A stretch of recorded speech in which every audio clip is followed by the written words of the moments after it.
Have you ever looked at someone who's just a master at what they do and thought, wow, they were just born that way?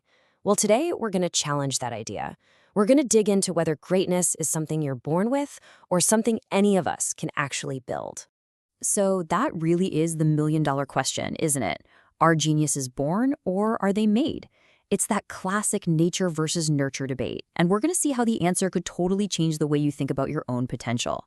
I mean, when you hear the word genius, your mind probably jumps to these incredible figures, right? Like Leonardo da Vinci creating these masterpieces that feel like they're from another world. Or Mozart, who was composing perfect sonatas when he was just a kid. And it's not just in the arts either. You think about these scientific giants like Charles Darwin, who completely changed how we see life itself, or Albert Einstein, who literally redefined our understanding of the entire universe. It's so easy to just assume they were just wired differently than the rest of us. Yeah, the common belief, the myth really, is that these people just popped into the world with this special, unchangeable gift. But what if that's not the whole picture? What if the real key to their success wasn't something they were born with, but something they actually developed? And that question brings us to the core of this whole thing, the amazing work of psychologist Carol Dweck. She suggested that the secret ingredient isn't some innate talent. It's something way more powerful. It's your mindset. Okay, so what exactly is this powerful secret ingredient? Well, a mindset isn't about how smart you are. It's the core belief you have about your own abilities. A good way to think about it is like the operating system for your brain. It's always running in the background, shaping how you see everything, from a huge challenge at work to a tiny mistake you make during the day.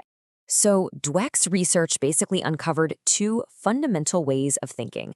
On one side, you've got the fixed mindset. This is the belief that our talents are set in stone, like a brick wall. You've got what you've got, and that's it. But on the other side, you've got the growth mindset, which sees our abilities more like a muscle, something that can be grown and developed with effort. And this is where it gets really practical. These two mindsets create totally different behaviors. See, if you believe your talent is fixed, any challenge feels like a threat. Failure could expose you as not being smart enough. But with a growth mindset, a challenge isn't a test, it's an opportunity. Effort isn't a sign you're bad at something, it's the very thing that makes you better. And mistakes, they're not failures, they're just data you can learn from. This visual just captures the idea perfectly, doesn't it? A growth mindset gives you this amazing mental flexibility. Your abilities aren't stiff and rigid, they're more like this slinky, right? They can be stretched and developed in all these new ways, all through hard work and dedication. But look, this is more than just a nice, feel-good idea. Dweck and her team put these concepts to the test in a really famous experiment, and it revealed the shocking power of something as simple as praise. So the goal was pretty straightforward. Could the kind of praise a person gets actually shape their mindset and, by extension, their actual performance? They decided to test this on children, and the setup was deceptively simple.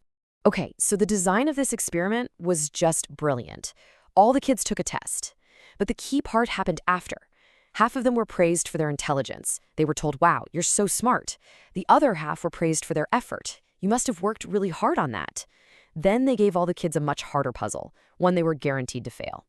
The real question was, how would each group bounce back on a final test? So, what do you think? How did that one simple difference in praise affect them after they all experienced failure? What happened on that final test? The results were, and I'm not exaggerating, absolutely stunning. The kids who were praised for their effort, the ones who got that little growth mindset boost, their scores actually went up by 30%. But the kids praised for being smart, the fixed mindset group, their scores actually dropped by 20%. Failure made them crumble. Dweck's conclusion from this was so powerful and so clear. When you praise intelligence, you're teaching people that failure means they just aren't smart. But when you praise effort, which is something anyone can control, you teach resilience, you encourage hard work, and that directly leads to better performance. And really, this is what it's all about. Just like this climber here, success isn't about being born with the magical ability to scale a cliff. It's about the grit, the willingness to put in the effort, to keep pushing forward even after you slip up, and to truly believe that you can get better. So this isn't just theory, right? The whole point is to apply it. So how can you actually actively cultivate a growth mindset in your own life? Well, good news. There's a pretty straightforward recipe. This recipe for growth really isn't complicated.